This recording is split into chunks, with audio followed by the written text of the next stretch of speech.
Isang piraso ng kasuotan ang maaaring naging mismong daan para marinig ang tinig ng Diyos. Isang misteryosong bahagi ng pananamit ng pinakabanal na tao sa Israel, ang sumo saserdote, ang pinaniniwala ang ginamit bilang kasangkapan upang makatanggap ng direktang sagot mula sa may kapal.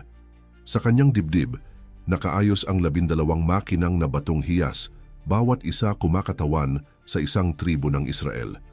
Pero ang mga batong ito, ayon sa maraming iskolar, ay hindi lang simbolo o dekorasyon. Posibleng nagsisilbi ang mga ito bilang isang banal na mekanismo ng komunikasyon sa pagitan ng langit at ng lupa, kasama ng 2 misteryosong bagay na tinatawag na Urim at Tumim. Lumilitaw ang isang sistema ng paghahayag na sadyang kakaiba, isang paraan kung saan sumasagot ang Diyos sa mga tanong ng kaniyang bayan sa pamamagitan ng liwanag, kilusan o isang hindi maipaliwanag na kaparaanan. Anong uri ng kapangyarihan ang nasa likod nito? Paano ito aktwal na gumagana? At higit sa lahat, bakit tuluyang nawala ang ganitong paraan ng komunikasyon? Ang misteryong ito ay hindi katang-isip. Nakasulat ito sa mismong mga pahina ng Biblia. Ngunit sa tagal ng panahon halos nalimutan na. Hanggang ngayon, sa pagkakataong ito, bubuksan natin ang lihim sa likod ng peitoral ng sumo saserdote at posibleng masaksihan mo ang isa sa pinakamakapangyarihang ugnayan sa pagitan ng tao at ng Diyos na kailan may naitala sa kasaysayan ng pananampalataya.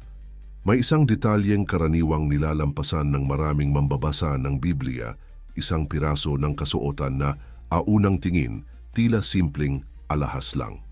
Pero sa katotohanan, ang bagay na ito ay maaaring siyang isa sa pinakamisteryosong elemento ng sistema ng pananampalataya ng Israel. Ang tinutukoy natin ay ang peitoral ng sumo saserdote. Hindi ito basta ginawang pampaganda ng kasuotan. Hindi ito idinagdag lang para ipakita ang yaman o katayuan. Ang peitoral na ito ay may layunin, may kapangyarihan, at higit sa lahat, may koneksyon sa mismong tinig ng Diyos. Sa panahong ang mga Israelita ay nasa gitna ng paglalakbay, paglalaban at pag-aalinlangan, ang papel ng sumo saserdote ay hindi lang para mamagitan. Siya ang naging tagapamagitan sa pagitan ng langit at lupa. Pero sa dami ng kasuotan ng sumo saserdote, mula sa mitra sa kanyang ulo hanggang sa linen na balabal at ang sash sa kanyang baywang, may isang bahagi na naging sentro ng atensyon ng Diyos mismo, ang peitoral. Hindi ito ordinaryong tela. Isa itong kahon na isinusuot sa dibdib, mahigpit na nakakabit sa ephod, at sa loob nito nandoon ang Urim at Tumim. Sa labas, 12 makikislap na bato. Ngayon saglit mong isipin to. Bakit kailangang itakda ng Diyos na ang mga tribo ng Israel ay kailangang ilarawan gamit ang mga mamahaling bato? Hindi ba't pwedeng mga pangalan na lang o simpleng pagkakasulat sa tela? Pero hindi. Iniutos na ito ay mga mamahaling hiyas, onyx, jasper, esmeralda, topaz, sapphire. Bawat isa'y isinulat at inilagay ayon sa pagkakahanay na hindi kailanman pinalitan. Hindi ito arbitraryo, may dahilan, may layunin. At ito ang simula ng misteryong bumabalot sa peitoral. Maaaring ito mismo ang naging daluyan ng mga sagot ng Diyos. Ito ang punto kung saan nagsisimula ang usapan sa Urim at Tumim, 2 bagay na inilagay sa loob ng peitoral at pinaniniwala ang ginamit upang makuha ang direktang sagot mula sa Diyos. Pero bago pa natin himayin kung paano ito gumagana, kailangang isiping mabuti kung bakit sa dibdib ito inilagay. Sa puso ng sumo saserdote, sa mismong lugar na sumasagisag sa kanyang pasanin para sa bayan. Araw-araw dala niya sa kanyang dibdib ang 12 tribo, hindi lang sa panalangin, kundi sa pisikal na paraan. Literal na nakaukit sa mga bato ang mga pangalan nila at ito ay dala niya tuwing haharap sa presensya ng Diyos. Isang tanong, kung ang Diyos ay pipili ng paraan para magsalita, bakit pipiliin niyang magsalita sa pamamagitan ng mga bato? At dito natin mararamdaman ang bigat ng misteryo, sapagkat hindi ito basta orasyon o ritual, hindi ito kapareho ng mga paganong pamamaraan. Ito'y sagrado, itinalaga ng Diyos mismo. Isipin mo, ang sumo saserdote ay magtatanong, ang sagot, Dumarating hindi sa anyo ng tinig, kundi sa isang paraan na hindi ganap na ipinaliwanag, maaaring sa pamamagitan ng liwanag sa mga bato, pagbabago ng kulay o isang makalangit na paggalaw. Walang eksaktong paglalarawan sa Biblia, pero malinaw ang epekto. Nagbibigay ito ng malinaw na sagot, oo o hindi, gawin o huwag. At ang mga sagot na ito, ayon sa kasaysayan, ay nagdala ng tagumpay sa digmaan gabay sa pamumuno at direksyon sa mga pinakamalalaking desisyon ng Israel. Pero sandali, bakit nawala ito? Bakit hindi na natin ito naririnig ngayon? Kung ganoon ito kapangyarihan, bakit tila nilamon na lang ng panahon ang misteryong ito? At dito na tayo unti-unting lumalapit sa isang katotohanang hindi madaling tanggapin. Ang daluyan ng komunikasyon ng Diyos sa tao ay nagbago, hindi dahil sa kanyang katahimikan, kundi dahil sa pagbabagong espiritual na isinagawa niya sa kasaysayan. Pero bago tayo makarating diyan, kailangan pa nating mas ilalim ang pag-unawa sa mismong puso ng sistemang ito. Sapagkat ang peitoral ay hindi lang kasuotan. Isa itong altar na isinasabit sa katawan, isang sagradong bahagi ng pakikipag-ugnayan ng Diyos sa kanyang bayan. At kung akala mong dito na nagtatapos ang hiwaga, nagkakamali ka. Ang tunay na kababalaghan ay kung paano ito ginamit at sa anong mga sandali ito aktwal na gumana, sa gitna ng kaguluhan, sa panahon ng digmaan, sa harap ng panganib.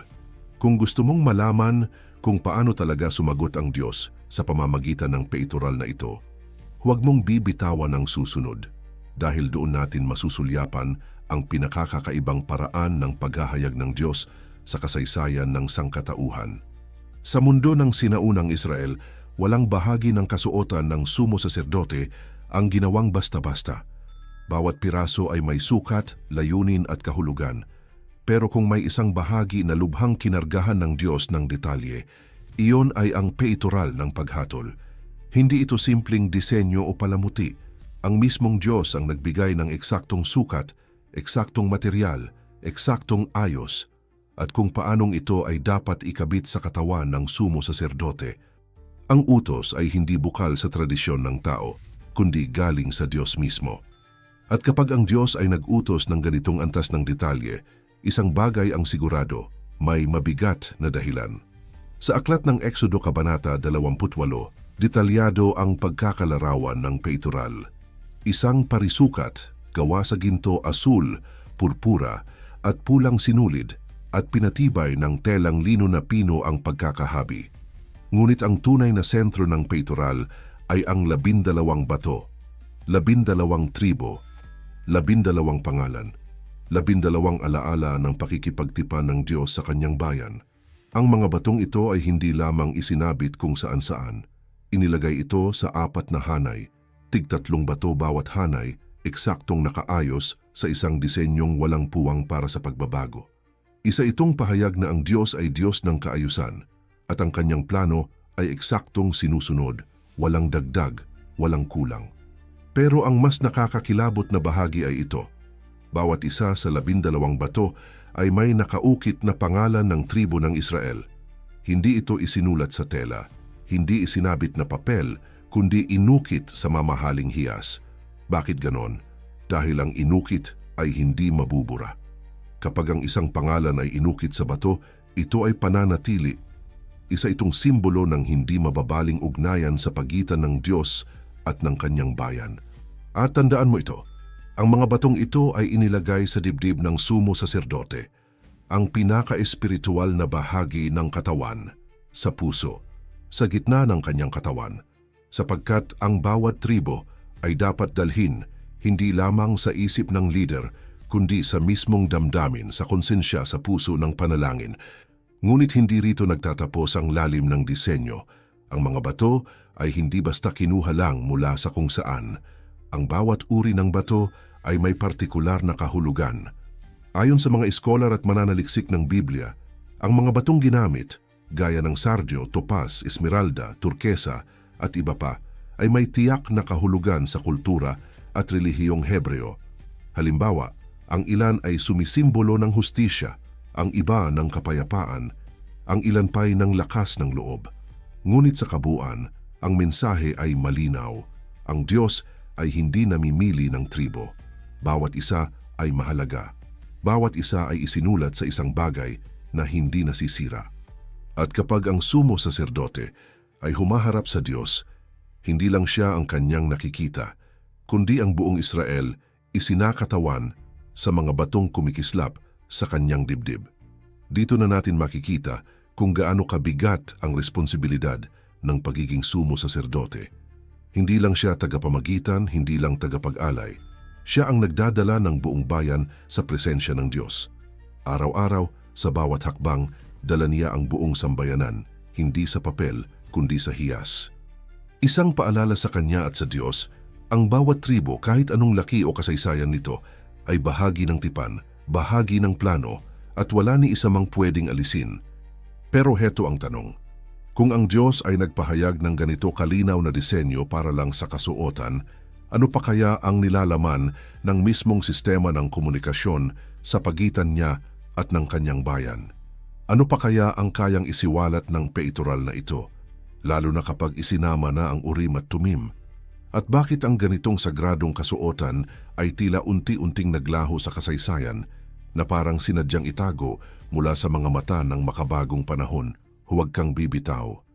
Sapagkat ang mga sagot ay lalong lumalalim sa susunod na bahagi.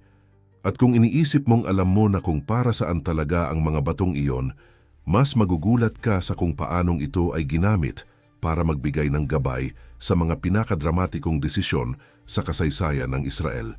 Sa sandaling tumingin ka sa tala ng Exodo, partikular sa Kabanata 28, mapapansin mo ang isang listahan ng mga bato na inilagay sa peitoral ng sumo saserdote. 12 hiyas, 12 pangalan. Pero ang mas lalong nakakabigla ay ang espesipikong pagpili ng mga batong ito. Hindi ito basta isinama sa disenyo para sa dekorasyon. Hindi rin ito pinili base sa ganda lang ng kulay o kinang. Ang bawat isa sa mga batong iyon ay may dalang mensahe, may kasaysayan, at may kahulugan na konektado sa mismong plano ng Diyos sa kanyang bayan. At kapag sinimulan mong himayin ang mga kahulugan nito, unti-unti mong makikita ang isang mapa ng ugnayan sa pagitan ng langit at lupa na literal na isinabit sa dibdib ng isang tao. Ang una mong dapat maunawaan ay ito. Sa mundo ng sinaunang silangan, ang mga hiyas ay hindi basta-basta ginamit bilang alahas. Sa kultura ng mga Hebreo, ang bawat bato ay may simbolikong bigat, espiritual, historikal, at minsan propetiko. Halimbawa, ang batong sardyo na inilagay sa unang hilera ng peitoral ay kilala sa kulay nitong pula. Para sa ilan, ito ay sumisimbolo ng sakripisyo, ng dugo, ng buhay. Maaring ito ang dahilan kung bakit ito ang unang nabanggit sa listahan, paalala ng katotohanang ang relasyon sa Diyos ay laging may kaakibat na pagkakaloob ng buhay. Ang topaz sa kabilang banda ay kulay dilaw o ginto at iniuugnay sa liwanag, sa karunungan. Ang emerald ay berde, simbolo ng bagong buhay, ng kagalingan, ng pag-asa. At ganoon ito sa lahat ng 12, hindi aksidente ang pagkakaayos ng mga batong ito. Hindi rin ito gawa-gawa lang ng isang artisanong Hudyo. Mismong Diyos ang nagbigay ng mga detalye. At sa bawat pangalan ng tribo na inukit sa bawat bato, ipinapakita na ang Diyos ay hindi lang nakatingin sa kabuuan ng Israel bilang isang bayan, kundi sa bawat tribo, bawat angkan, bawat pamilya. Bawat isa ay may lugar sa kanyang plano.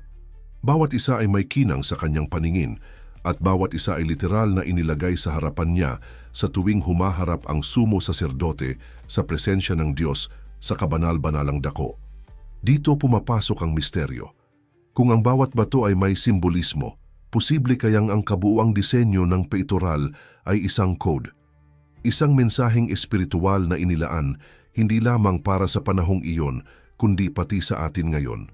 May mga nagsasabi na ang kombinasyon ng mga bato, kulay at pagkakaayos ay isang uri ng mapa, isang gabay sa kung paanong ang Diyos ay kumikilos sa gitna ng kanyang bayan.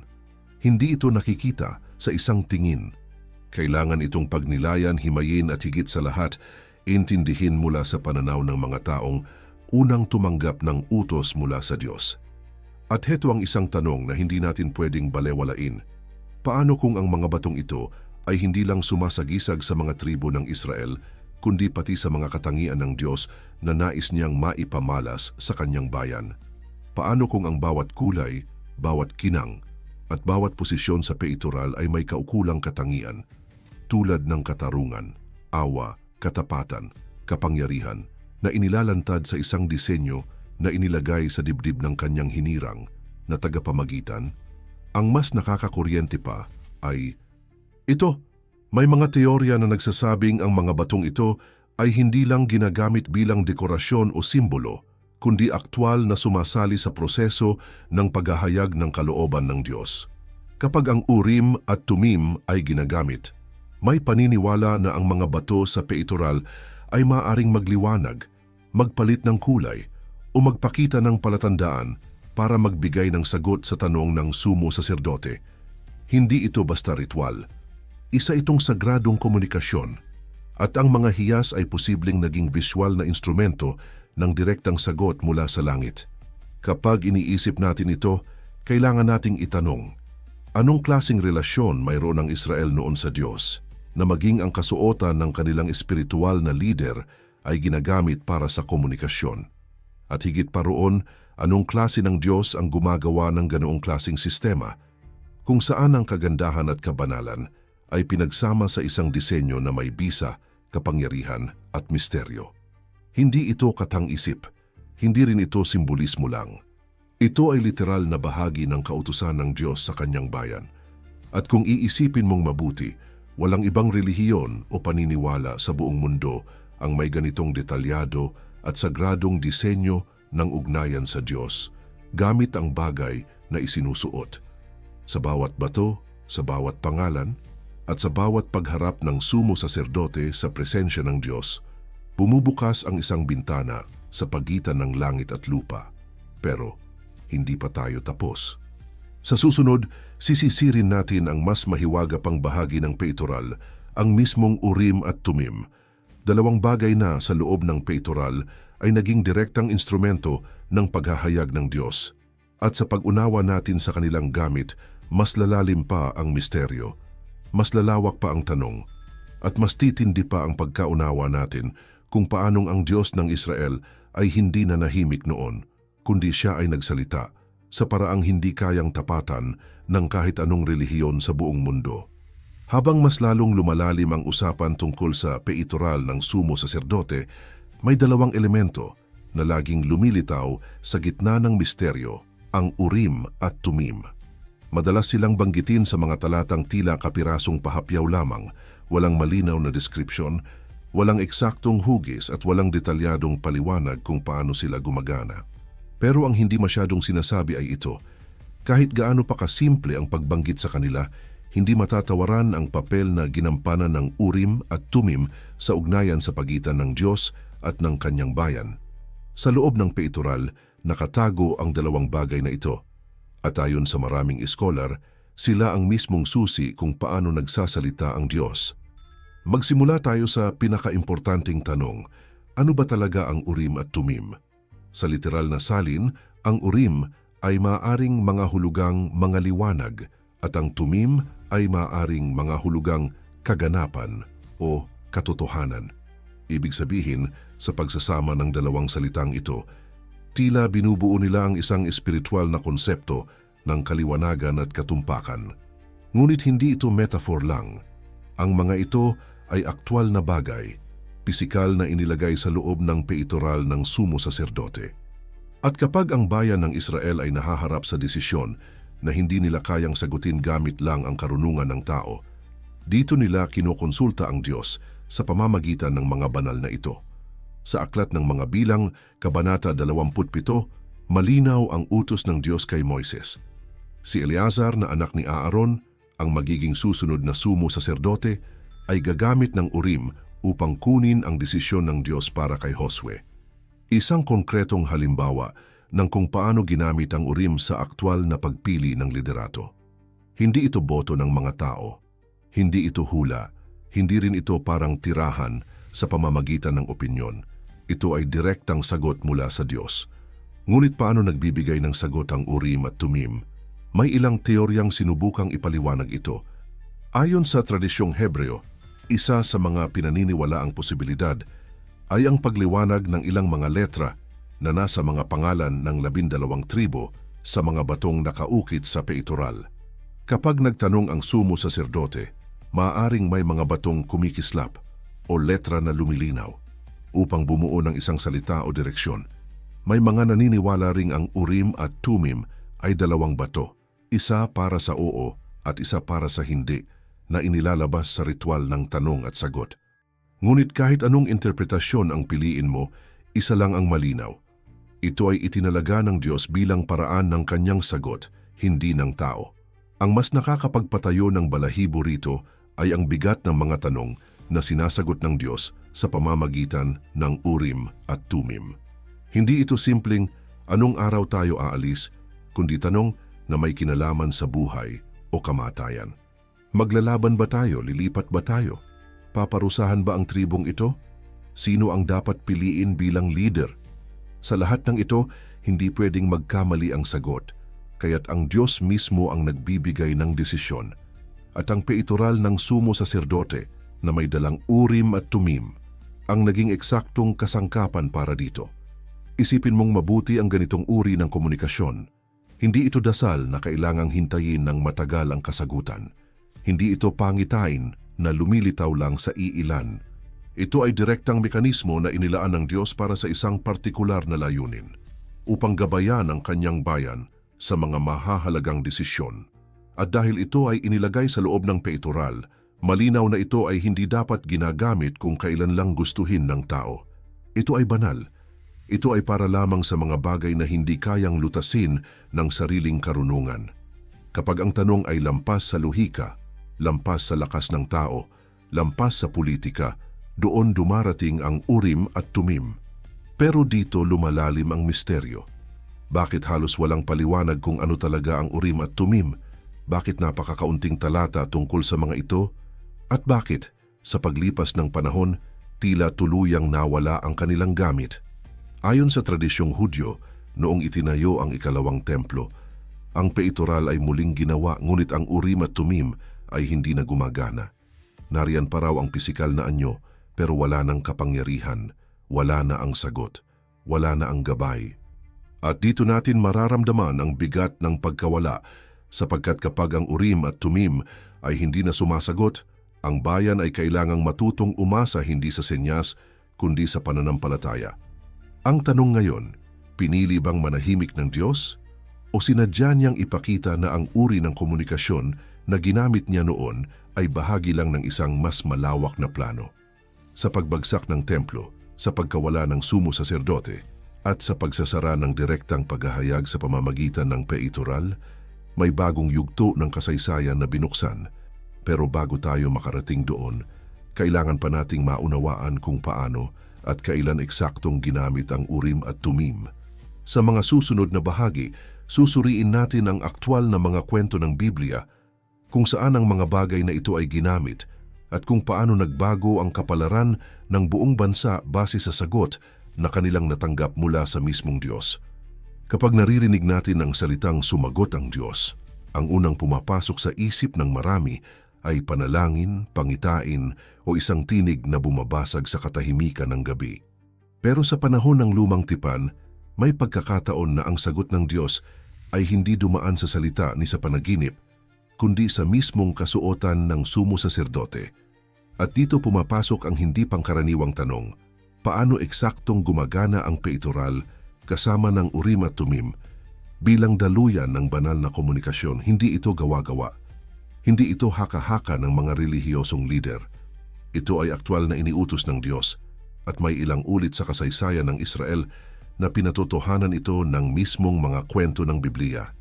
Ang proseso ay nagsisimula sa sandaling may katanungang kailangang sagutin, hindi pangkaraniwang tanong, kundi mga tanong na nakataya ang kapalaran ng bayan. Halimbawa, dapat ba tayong lumaban? Panganib ba ang paparating? Sino ang responsable sa kasalanan ng buong Israel? Sa mga ganitong sitwasyon, lalapit ang lider ng bayan sa sumo saserdote. Ang tanong ay ihaharap, hindi basta sa isang ritual, kundi sa isang sagradong proseso na may kalakip na takot, paggalang at pananampalataya. Hawak ng sumo saserdote ang kapalaran ng bayan sa kanyang mga kamay, o mas tamang sabihin sa kanyang dibdib, dahil naroon ang peitoral at sa loob nito ang Urim at Tumim. Ngayon sa aktong ito ng pagtatanong, hindi natin matitiyak kung may panalangin sinambit, kung may katahimikang pinairal, o kung may sinyas na hudyat sa simula. Hindi ipinahayag ng kasulatan ang bawat detalye, at marahil ay sinadya ng Diyos na manatiling misteryoso ang eksaktong proseso. Pero ang resulta ay malinaw. May sagot. At ang sagot na iyon, ayon sa pananampalataya ng mga Hudyo at sa tekstong biblikal, ay walang palya. Maaaring oo, maaaring hindi. At kung minsan maaaring hindi pa panahon para malaman, may mga iskolar na naniniwala na ang mga bato sa peitoral ay nagliliwanag sa pagtugon ng Diyos. Halimbawa, kapag ang Urim ay lumiliwanag, ito'y tanda ng pagsang-ayon ng Diyos. Kapag Tumim ang nagbigay ng reaksyon, maaaring ito'y pagtutuwid o pagsalungat. Ang ilan naman ay naniniwala na ang sagot ay naipapakita sa pamamagitan ng kakaibang kilos ng mga bato sa peitoral. Ang lahat ng ito, bagamat hindi detalyado sa Biblia, ay patunay ng isang bagay. May aktwal na mekanismo ang Diyos noon sa pagbibigay ng direksyon, isang bagay na hindi pa muling nakita sa parehong paraan sa buong kasaysayan ng sangkatauhan. Ang lakas ng prosesong ito ay hindi lang nakasalalay sa hiwaga, nakatutok ito sa tiwala. Tiwala ng bayan sa sumo saserdote at higit sa lahat, tiwala ng buong sambayanan sa Diyos na kanyang kinakatawan. Walang lugar dito para sa haka-haka. Walang lugar para sa palagay. Ang mga desisyong lumalabas sa peitoral ay tinatrato bilang utos ng Diyos. Walang diskusyon, walang boto, walang argumento. At dito natin makikita kung gaano kalaki ang papel ng pananampalataya sa proseso. Sa mundo ngayon na bawat desisyon ay may kasamang opinyon, konsultasyon at minsan puro debate, ang peitoral noon ay simbolo ng isang desisyon na hindi pwedeng palitan, isang sagot na hindi maaaring baguhin. Kapag iniisip natin ito sa konteksto ng makabagong lipunan, parang hindi ka panipaniwala. Paano mo nga ba ipapaliwanag na ang sagot ng Diyos ay dumaan sa isang kasuotan, sa dalawang misteryosong bagay sa loob ng peitoral? Pero hindi ito tungkol sa teknolohiya o sa visual na epekto. Ito ay tungkol sa espiritual na disenyo ng Diyos. Sa pananaw ng Israel, ang peitoral at ang Urim at Tumim ay hindi lamang kagamitan. Sagrado ang mga ito. Kumbaga ito ang kanilang hotline sa langit. Hindi palaging bukas pero kapag binuksan, tiyak ang tugon. At kung susuriin mong mabuti, hindi ito ibinigay sa sinuman. Hindi ito pwedeng gamitin ng kahit sinong leader. Tanging ang sumo saserdote lamang.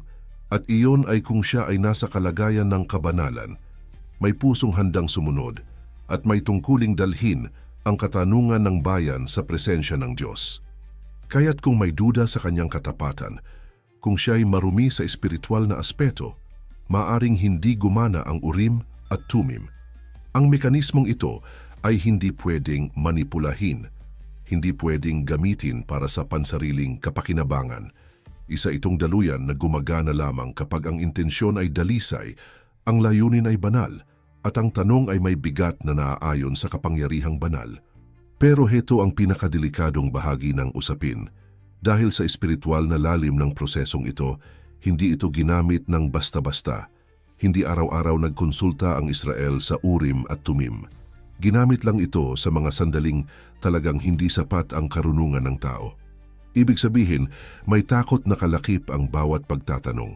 Sapagkat kapag nagsalita ang Diyos sa pamamagitan ng peitoral, walang pwedeng umatras. Wala nang pag-isipan pa. Kung sinabi ng Diyos na huwag kang gagalaw, hindi ka gagalaw. Kung sinabi niyang lumaban, lalaban ka. At ang pagsuway ay katumbas ng kapahamakan. Ngayon, habang binubuksan natin ang mga pahina ng kasaysayan ng Israel, may mga kwento kung saan eksaktong ganito ang nangyari.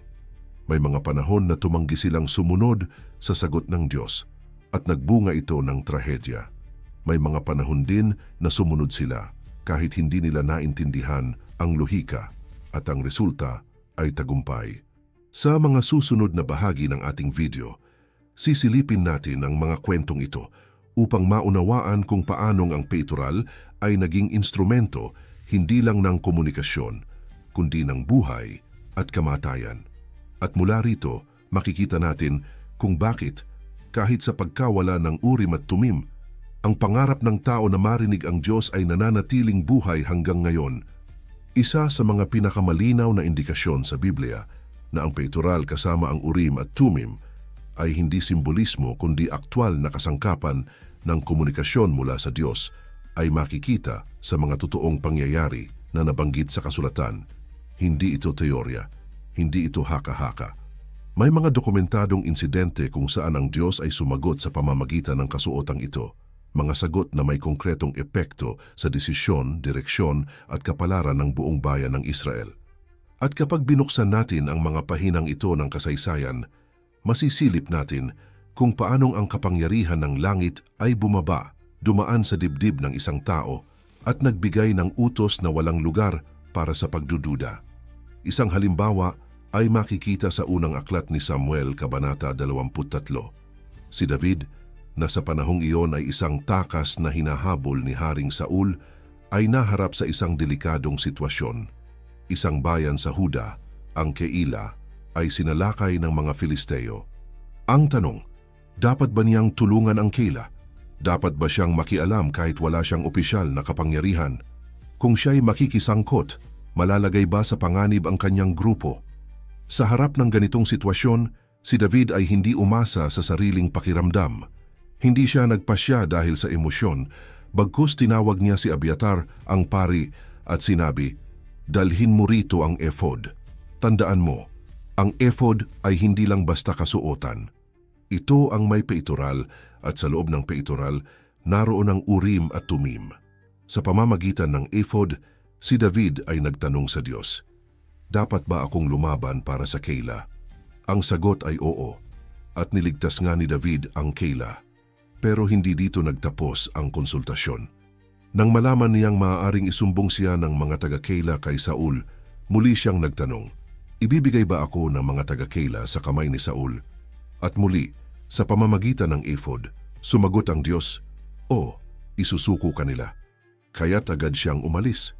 Hindi siya tumagal doon. Hindi siya naghintay ng gulo. Sumunod siya sa tagubilin ng Diyos at dahil dito, naligtas siya at ang kanyang mga tauhan. Ngayon, isipin mo to, isang buong aksyon, dalawang matitinding desisyon at parehong kinalabasan ay buhay o kamatayan. Walang baka, walang siguro. Ang sagot ay malinaw, mabilis at tiyak. Hindi mula sa tao, hindi mula sa konseho, mula sa Diyos. At dumaan ito sa ephod, sa peitoral, sa Urim at Tumim. Ganiyan kalinaw ang sistema noon. Isa pang halimbawa ay makikita sa aklat ni Josue, nang ang bayan ng Israel ay kailangang malaman kung aling bahagi ng lupain ang ibibigay sa bawat tribo. Hindi ito simpleng hatian ng lote, hindi ito kagaya ng modernong survey. Kailangan nilang malaman kung ano ang kalooban ng Diyos. Kaya't ang paghahati ng lupain ay isinagawa sa harap ng Panginoon sa pamamagitan ng pari gamit ang Urim. Hindi sinasabi ng Biblia kung paanong eksaktong lumabas ang sagot, pero ang malinaw, ang bawat desisyon ay itinuturing na utos mula sa Diyos mismo. Isang sistema ng hustisya na hindi umaasa sa pakiramdam ng tao, kundi sa tiyak na gabay mula sa langit. At may isa pang kwento na lalo pang nagpapakita kung paanong ang kawalan ng sagot mula sa Diyos ay nagbibigay ng takot at pangamba. Sa unang aklat ni Samuel, Kabanata 28, si Haring Saul ay nasa ilalim ng matinding takot. Palapit na ang digmaan laban sa mga Filisteo. Sinubukan niyang magtanong sa Diyos, ngunit sa pagkakataong iyon, ang Diyos ay hindi sumagot, hindi sa pamamagitan ng mga panaginip, hindi sa pamamagitan ng mga propeta, at hindi rin sa pamamagitan ng Urim. Bakit? Sapagkat si Saul ay pinabayaan na. Ang kanyang pagsuway at kayabangan ay nagbunga ng katahimikan mula sa langit. At dito makikita ang kabaligtaran ng lahat ng pinag-usapan natin. Kapag ang puso ng tao ay sarado sa pagsunod, kahit gaano pa siya magsuot ng ephod, kahit pa may Urim at Tumim siya, walang sagot na darating. Ang mga pangyayaring ito ay hindi kwentong pampalipas oras. Ito ay malinaw na patunay ng isang panahon kung kailan ang ugnayan sa pagitan ng Diyos at ng tao ay lumalampas sa panalangin. Isa itong yugto sa kasaysayan ng pananampalataya kung saan ang sagot ay hindi maririnig kundi mararanasan sa pamamagitan ng isang sagradong mekanismo, isang peitoral, 12 bato, 2 misteryosong kasangkapan, at isang tao, ang sumo saserdote, na siyang ginawang daluyan ng paghahayag. Kaya't kung ituturing nating seryoso ang mga kwentong ito, hindi na dapat kataka-taka kung bakit ang mga Hudyo ay may napakalalim na paggalang sa ephod at sa peitoral. Hindi ito relik. Hindi ito alaala lang ng nakaraan. Sa kanilang pananaw, ito ang naging tulay sa pagitan ng kalooban ng Diyos at ng kagustuhan ng tao. At habang tinitingnan natin ang mga kwento ng Biblia, makikita natin na sa tuwing ginamit ng tama ang peitoral at urim, ang resulta ay gabay, proteksyon at tagumpay. Pero sa tuwing sinubukang manipulahin o ginamit ng wala sa ayos, ang resulta ay katahimikan, kapahamakan o pagkakahiwalay mula sa presensya ng Diyos. At sa puntong ito, kailangan nating itanong, posible pa kayang maranasan ng tao ang ganitong uri ng direktang sagot mula sa langit? Kung hindi na sa pamamagitan ng Urim at Tumim, ano ang iniwang kapalit ng Diyos? May binuksan ba siyang bagong daan? O sinara na ba niya ang pinto sa ganitong uri ng komunikasyon? Huwag mong bibitawan ang susunod. Dahil kung ang Diyos ay tumigil sa pagsagot sa pamamagitan ng peitoral, kailangang maunawaan natin kung kailan, paano, at higit sa lahat, bakit. Dahil sa kasaysayan ng pananampalataya, walang misteryo ang basta na lang nawawala. Maliban na lang kung may mas dakilang layunin na isinilang sa katahimikan. Sa puntong ito ng ating paglalakbay, matapos nating silipin kung paano gumagana ang peitoral at kung paano tumugon ng Diyos sa pamamagitan ng Urim at Tumim, dumarating tayo sa isang tanong na hindi kayang iwasan.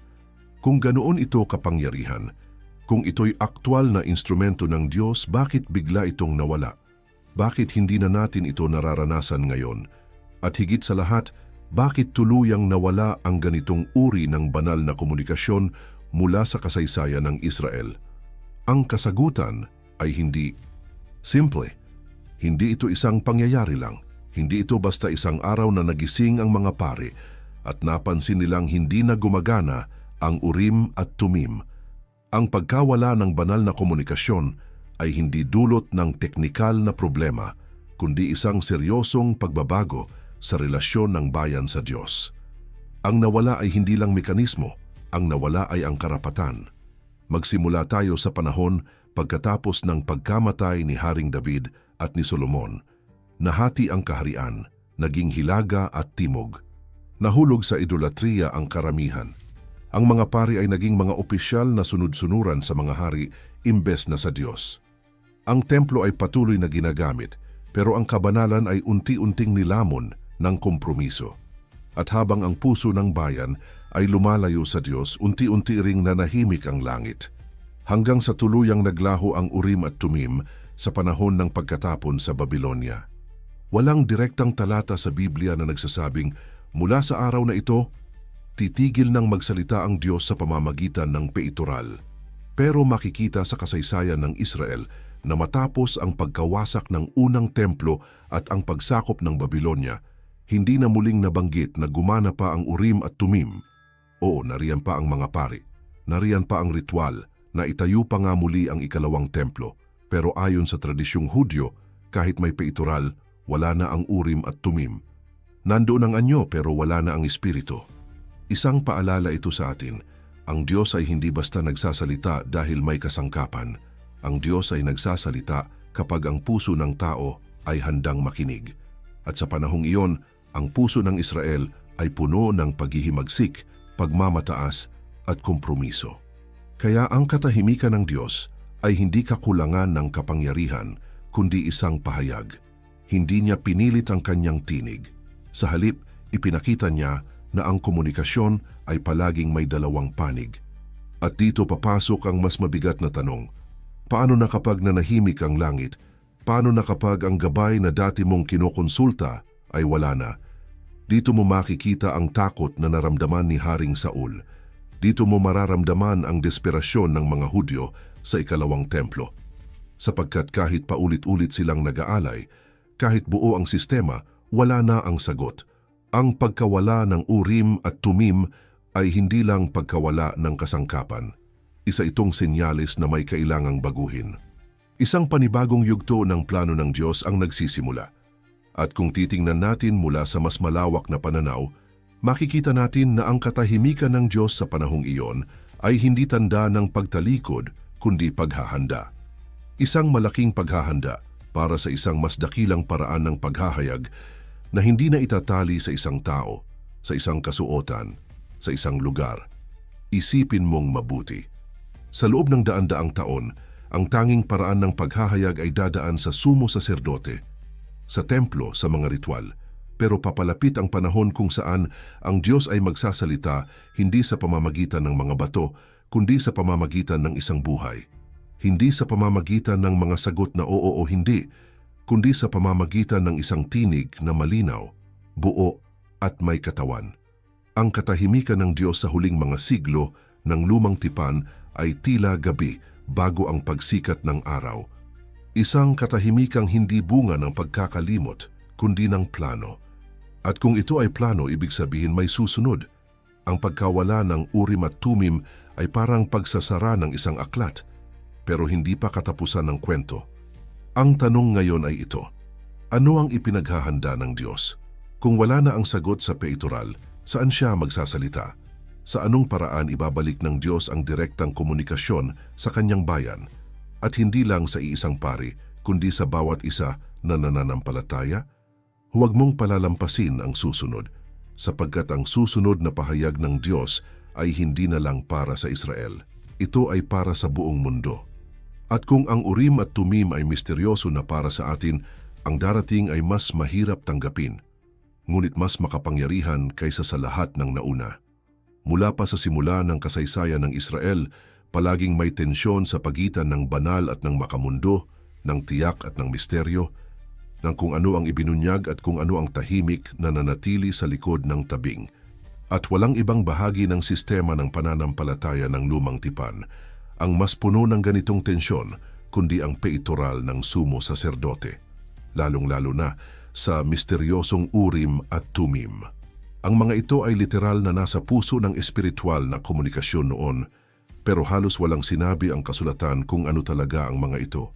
Walang malinaw na deskripsyon, walang detalyadong tagubilin kung paano ito ginagawa, walang paliwanag kung bakit ito gumagana.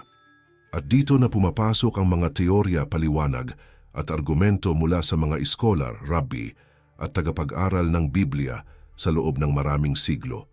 May mga nagsasabing ang Urim at Tumim ay dalawang bato, isa para sa oo, isa para sa hindi. Simple, direkta.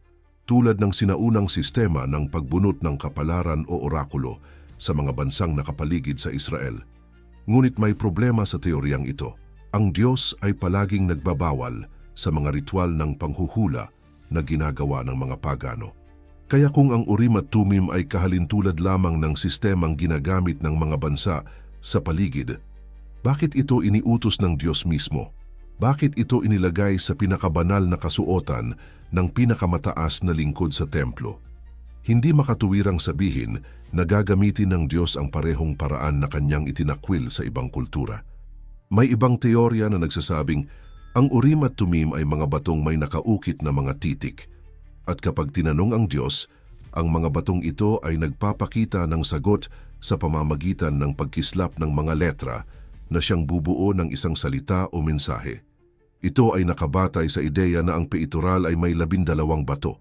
Bawat isa may pangalan ng isang tribo, kaya't may sapat na titik para bumuo ng anumang sagot mula sa Diyos.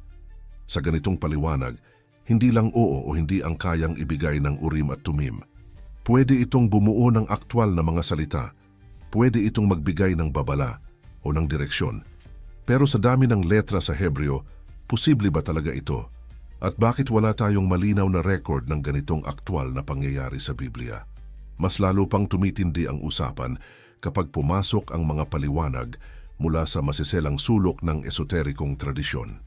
Ayon sa ilang rabinikong turo, ang Urim at Tumim ay hindi pisikal na bagay na makikita, kundi kapangyarihang espiritual na inilagay ng Diyos sa peitoral. Isang biyaya na hindi nakikita ng mata, ngunit aktibong gumagana sa piling ng kabanalan.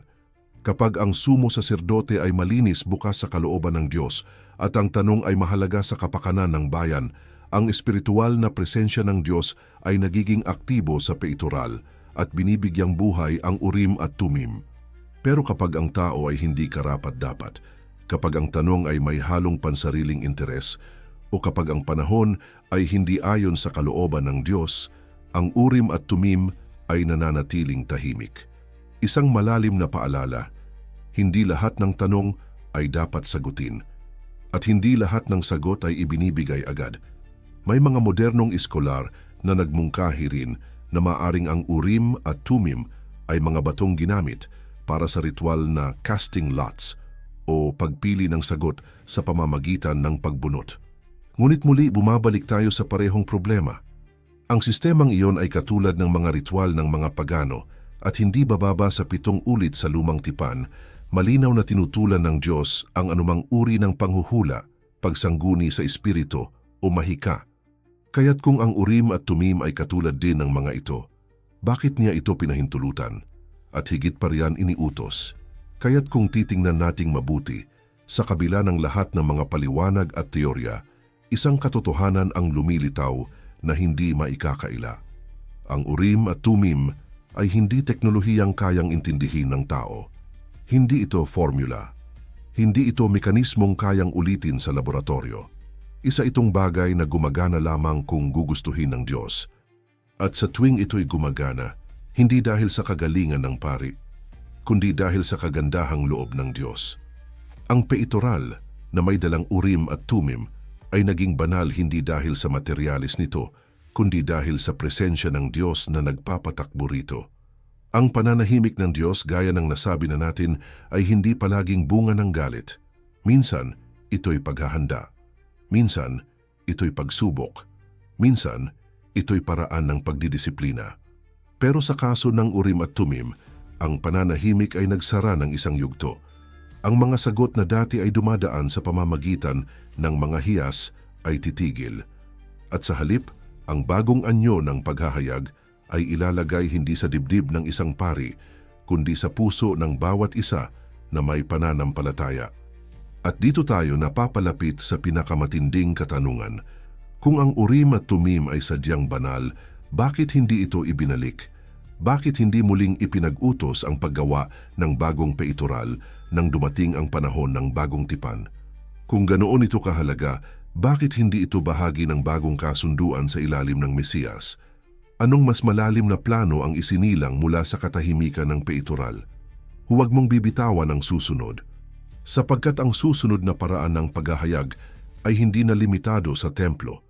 Hindi na rin ito para lang sa isang lider o isang bayan. Ito'y ibubuhos sa lahat, at ang dating misteryo ng Urim at Tumim ay maghuhudyat ng pagdating ng isang bagay na hindi lang sumasagot, kundi mismong tinig ng Diyos na nabuhay, nagsalita at nanahan sa gitna ng tao. Hindi maiiwasang itanong ng isang taong malalim ang pag-iisip, kung nawala na ang peitoral, kung ang Urim at Tumim ay tumigil ng gumana, at kung ang direktang sagot mula sa Diyos ay hindi na dumarating sa paraan na tulad ng dati, ano ang kabuluhan ng lahat ng ito sa panahon ngayon? May saysay pa ba ang simbolismo ng peitoral ng sumo saserdote kung wala na ang templo, kung wala na ang sistema ng paghahandog, at kung wala na rin ang parehong paraan ng komunikasyon sa langit? Sa unang tingin, parang hindi na ito mahalaga. Pero kapag sinimulan mong hukayin ang lalim ng simbolismo nito, marirealize mong ang tunay na halaga ng peitoral ay hindi kailanman nasayang. Sa katunayan, ito ay mas makapangyarihan ngayon kaysa noon, hindi bilang bagay na isinusuot, kundi bilang paalala ng isang mas malawak, mas malalim, at mas personal na koneksyon sa Diyos.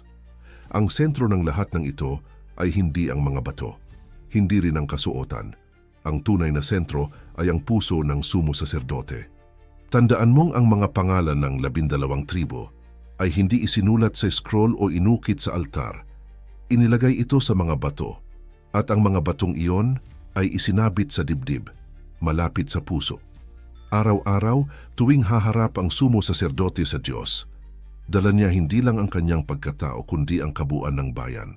Hindi lang sa pangalan kundi sa bigat ng kanilang kasaysayan, kasalanan at pangangailangan. Ang kanyang pananagutan ay espiritual, emosyonal at makasaysayan. Kaya't kahit hindi na aktibong gumagana ang peitoral sa panahong ito, ang espiritual na prinsipyo nito ay buhay pa rin.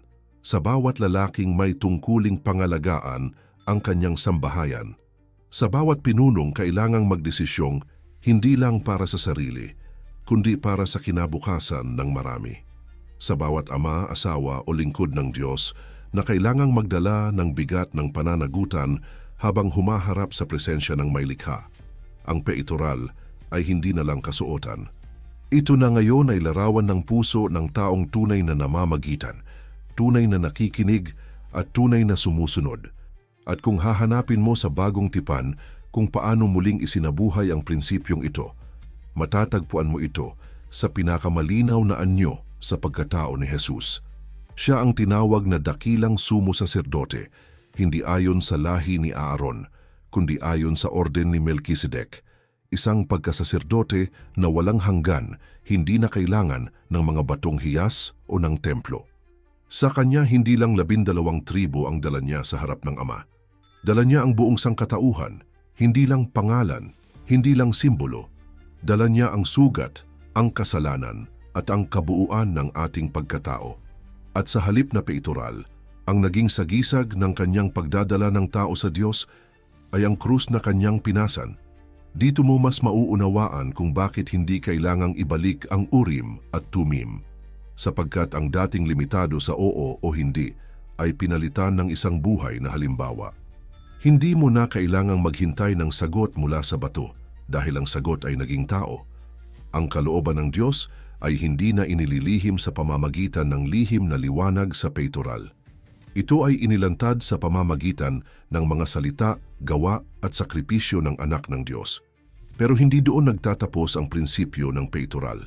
Dahil ayon sa bagong tipan, ang bawat mananampalataya ay tinatawag ding isang saserdote, isang banal na bayan, isang tinawag upang mamagitan. Kaya't kung dati ay isang tao lang ang may karapatang magsuot ng peitoral, ngayon ang prinsipyo nito ay nakalapat sa bawat isa sa atin. Ang responsibilidad ng pagdadala ng kapwa sa presensya ng Diyos ay hindi na eksklusibo sa iisang lider. Ito ngayon ay tungkuling nakapatong sa balikat ng bawat lalaking may pananampalataya. At kung tunay mong nauunawaan ito, ang tanong na dapat mong itanong ay hindi na, bakit nawala ang peitoral? Kundi, nasa puso ko pa ba ang mga pangalan ng mga taong ipinagkatiwala ng Diyos sa akin?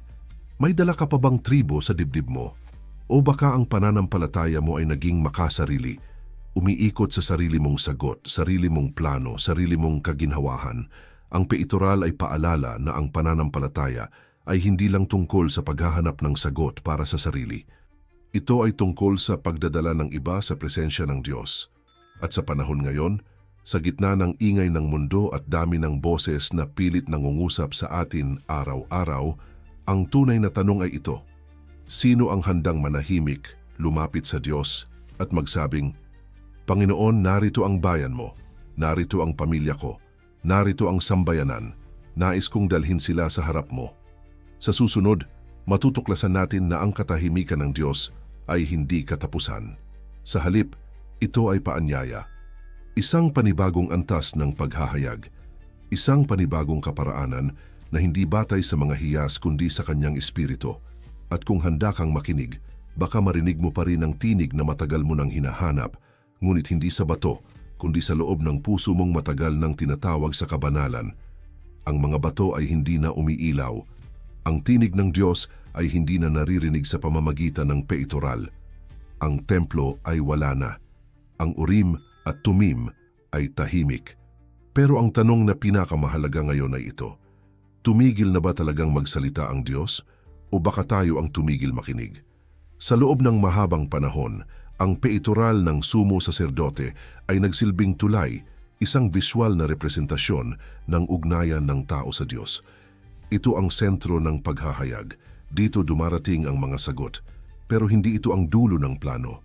Hindi ito ang layunin. Ito ay larawan lamang ng mas malawak na plano ng Diyos. Ang direktang relasyon sa bawat isa sa atin, hindi na sa pamamagitan ng bato o tela, kundi sa pamamagitan ng Espiritu. Kung dati ay kailangan mo pang lumapit sa isang sumo saserdote para marinig ang kalooban ng Diyos, ngayon, ang mismong presensya ng Diyos ay nananahan sa puso ng sinumang tunay na nananalig. Ito na ang bagong paraan. Ito na ang bagong peitoral, hindi gawa sa ginto, kundi mula sa laman, hindi isinusuot, kundi isinasabuhay. At kung iisipin mong mabuti, mas matindi ang panawagan ngayon. Kasi wala ka ng excuse, hindi mo na pwedeng sabihin na hindi ka pare. Hindi mo na pwedeng idahilan na hindi mo alam ang ritual.